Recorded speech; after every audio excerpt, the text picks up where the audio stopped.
Am I the a-hole for telling my sister-in-law I don't have to treat her kids like they're mine and setting boundaries while I'm pregnant?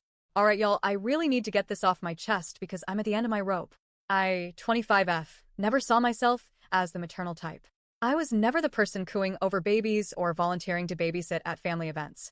Honestly, I didn't really like kids all that much, especially when they weren't mine. But then life happened. I met my husband, 26M, we got married, and now I'm 8 months pregnant with our first child. And while everything inside me has shifted about my baby, that doesn't mean I suddenly signed up to be everybody else's full-time nanny.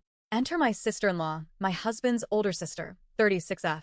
She's a single mom of 3, a 4-year-old boy who's wild and not potty trained, a 7-year-old boy who's mostly nonverbal and mimics things he hears off cartoons, and a 9-year-old girl who, to her credit, is actually super sweet and tries to keep her brothers in check. Now, I want to be clear, I respect her hustle. She works full-time Monday through Friday, raises her kids on her own, and I know it can't be easy. But out of everyone in this family, cousins, uncles, aunts, even her own parents, I'm the one she constantly calls to help with the kids. Me, the heavily pregnant woman working part-time from home, barely able to tie her own shoes without breaking a sweat. And guess what? She never offers a dime. Not even gas money or a thank you coffee. It's like my uterus made me eligible for unpaid childcare. Things came to a head recently at a family bonfire barbecue.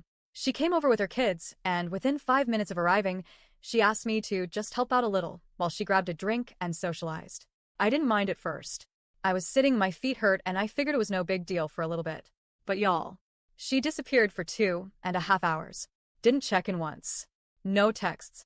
Nothing. Just straight up vanished while I was out here chasing her 4-year-old around the yard. This kid is built like a linebacker and runs like a damn gazelle. I could barely breathe, let alone catch him. The 7-year-old wandered off muttering bluey quotes, and the 9-year-old, bless her, tried to help me wrangle her brothers and even offered to get snacks for them, so I could sit down. And when her mom and my husband saw her trying to help, they told her, "No, sweetie, your auntie can do it. She's the adult." Excuse me? By the time my SIL came waltzing back, laughing like nothing happened, holding a full plate and talking about how much fun she had, I was done.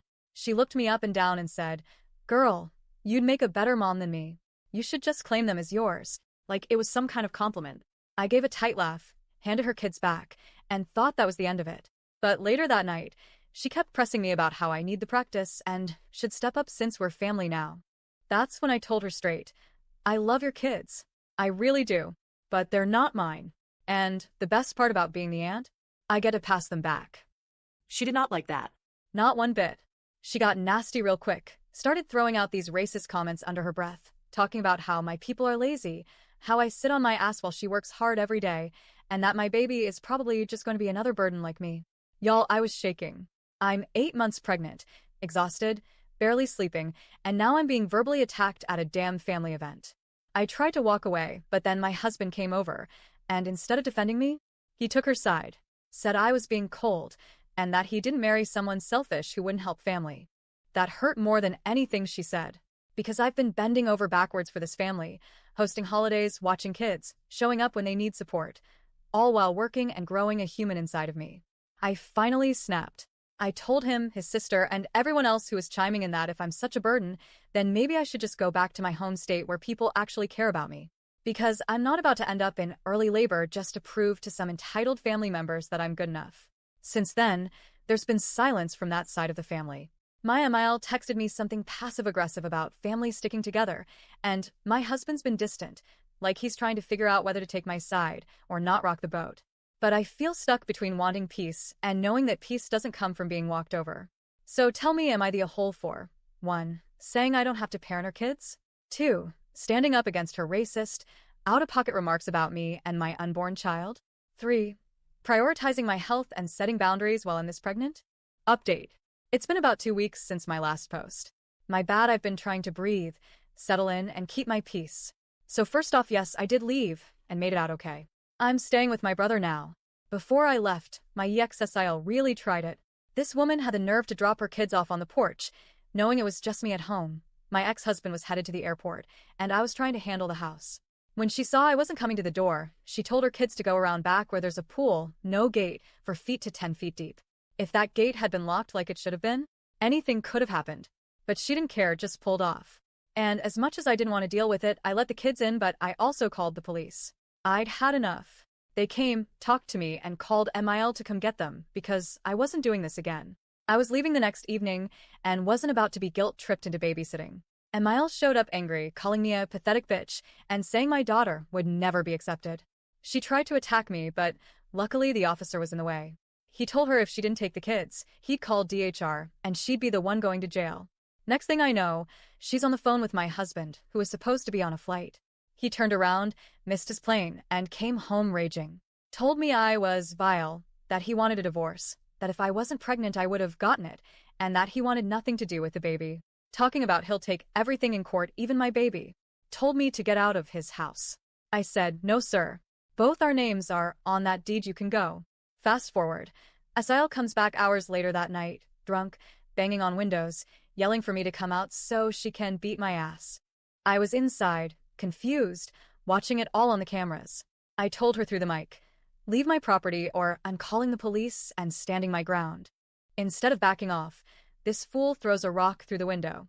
I called the police again, and she starts screaming that I kidnapped her kids who weren't even there. When the officers got there, I opened the door, let them search the house, and reminded them her mama had already picked them up. Did I press charges? Absolutely. I showed them the footage and they arrested her. Once they found out she was in jail, my phone blew up.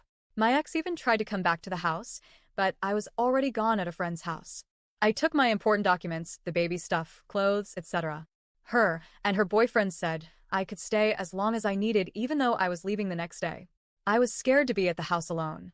Somehow, my ex found out where I was, but her boyfriend told him to leave.